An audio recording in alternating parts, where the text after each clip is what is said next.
قتل کیس کے ایک اہم آئی وٹنس کا کیا گیا ہے بے رحمانہ انداز میں قتل۔ کورٹ کے فیصلے سے کچھ دن پہلے ہی کر دیا گیا ہے یہ کام۔ شاید خود کی زندگیوں کو بچانے کے لیے کچھ لوگوں نے دوسروں کی زندگی کو اجاڑ ڈالا۔ اس کے علاوہ خود مرحوم کے بھانجے داماد نے بھی فون کر کے اپنے ماموں سسرے کو قتل کر دینے کا کیا ہے انکشاف۔ واقعے پر پڑے ہیں راز کے پردے۔ قتل کی اس واردات کی صحیح وجوہات کا اب تک بھی علم نہ ہو سکا، جس کے تعلق سے مختلف بیانات بھی آ رہے ہیں سامنے۔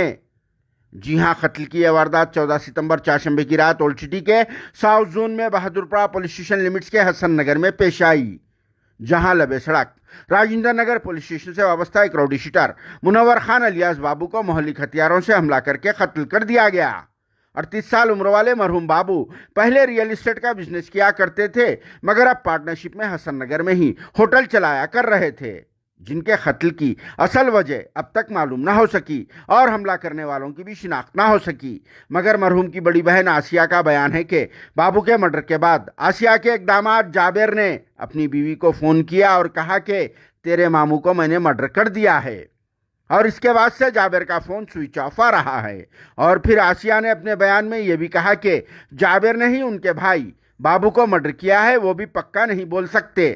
مرحوم بابو اور ان کے داماد جابر کے بیچ میں کیا معاملہ چل رہا تھا، آسیہ کو اس بات کا بھی علم نہیں ہے، مگر یہ بات تو سامنے آ رہی ہے کہ مرحوم بابو اسد مرڈر کیس میں ایک اہم آئی وٹنس تھے، اور ان کی گواہی پر ہی اسد مرڈر کیس میں کچھ لوگوں کو سزا بھی ملنے والی ہے اور بہت جلد کورٹ کا فیصلہ بھی آنے والا ہے۔